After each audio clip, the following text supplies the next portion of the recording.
Now, I know this person can help me, I hope, with optimism. She's our friend. We love having her on. Dr. Janine Hubbard. Janine, I tell you, I feel like I have boulders all on top of me, and I'm sure I'm not alone on this, buried under the never-ending Trump in your face, in your life, making it all messed up phenomena. What kind of advice do you have for us? Well, first, I'm shocked you didn't end with Dawn with an elbows up. This is my new phrase that I did not know of before this weekend. But boy, am I enjoying seeing Canadians embrace. Let's face it, if ever you were going to find a new phrase to evoke patriotism and connect Canadians, of course it has a hockey background. Yeah, and Gordie Howe, most famous for all of that. But it is funny. I'm sure you. I know you can't talk specifically about your clients, but I know in talking to people are feeling heavy. Some have compared it to the heaviness around COVID because of the uncertainty. Yep. Although it's more immediate in what some of the economic bang could be, and coming after COVID and coming after a tough few years economically, I feel a lot of people just in a real tough, anxious spot. Are you seeing that? And what would you suggest for navigating it? I was going to say, I'm seeing it, but I'm feeling it. I don't know any of us who aren't having some degree of, and it really is much like some of the stages of COVID where what we realized is it's this persistent kind of low-level, medium-level anxiety that just doesn't go away, and it wears away on our adrenal systems. I mean, there are some people for whom it's a much more immediate and much more acute fear, but for a lot of us, I always use the analogy, it's like driving your car with underinflated tires. After a while, that starts to really impact, the functioning and the ability to drive your car, and it's doing the same thing to all of us. Partly the amount of uncertainty, the not knowing what to expect, the constant news stories and social media, and it feels like Trump's having a press conference or talking to people every single day, and you never know what to expect. Absolutely, that is having an impact, honestly, whether you've fully taken the time to realize it or not. Yeah, and so how do you manage it? I was hosting Vashi Kapelis' show yesterday, and you've kindly been on there with me before.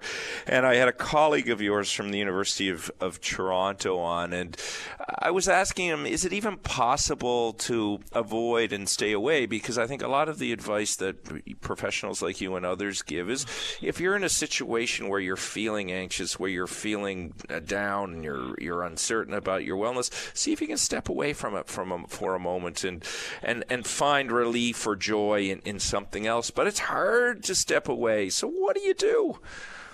Well, I think there are ways you can step away. I'll, again, just give a personal example. Not that I always cope in the most perfect of ways, full disclosure. Last night, I did not watch any of I didn't watch any of his speech. I didn't watch any coverage. I watched completely mindless, comforting TV. But what I was then able to do was, because when you're watching it live, you just don't know what's coming next. Mm-hmm. So for me, it was better to cope with saying, I'm going to deal with this tomorrow. When, first of all, people who I trust will say, oh, no, you should watch this section, or here were the key messages. But it's been synthesized, and so I'm not having to try to process it in real time. And I can then select when during the day do I want to try to process this information. So right before bed is not a great time for me to hear a lot of bad news. So you know what? Maybe lunchtime is a better time for me. So you can still step away. Again, social media at the moment, I use some humor to start off. And for some, there are some wonderful things making the rounds on social media. Oh, and we have one. The one you sent, we're going to play as your exit music in a moment. Oh, that is amazing. I seriously played it on loop for about a half an hour when it came to me. Because, so a couple of things. Yeah, limiting what you're watching. I also wound up with a video last night of a mock Trump and Putin singing along to new lyrics to the Spice Girls. And it was like, okay, that's the catharsis that I need at least temporarily. But then some of it is, yes, taking a break because you don't know what to expect. You don't know what's going to come through. If it helps to talk to similarly minded friends, go for it. One of the biggest things with anxiety is trying to find something about it that you can control. And that's the biggest struggle for most of us is we feel helpless. We feel there's nothing we can do to impact. This is why we are seeing such a surge in patriotism, in the Buy Canadian movement, my goodness, the T-shirts that I've seen marketed in the last couple of days are amazing. And it does two things. It gives you that tiny, tiny glimmer of control. There's something I can do. And it helps you feel connected. You don't feel quite so isolated, alone. You're like, okay, we're actually I'm not just in this by myself. There are people who are like-minded, and we're bonding together here. So that's some of where you're seeing that resurgence, which, is never a bad thing, except the only caution I'd like to give people is please be mindful if you're out in the grocery store that not everyone has a budget that will let you shop with your politics.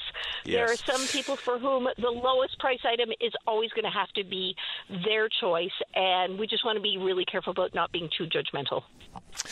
Indeed, a good last word. And now, Janine, thanks to you, we all get an insight into Janine's mind. Here is the video Janine has been watching on a rewind. Don't judge her, just enjoy. It is from Canadian comedy legend Jeff Douglas. Bye, Janine. Bye.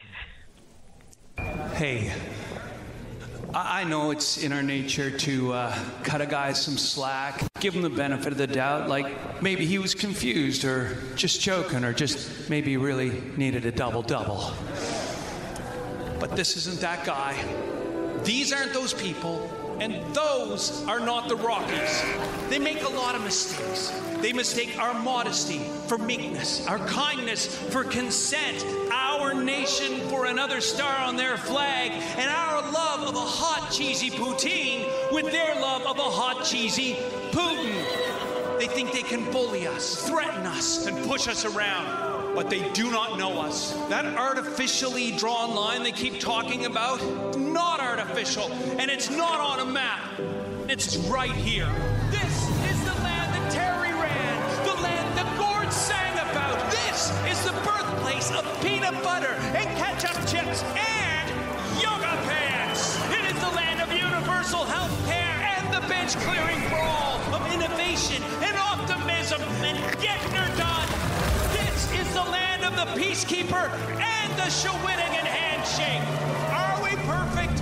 No, but we are not the 51st anything. We are the first to unite in a crisis, the first to build bridges, not walls, and the first to stand on guard for thee.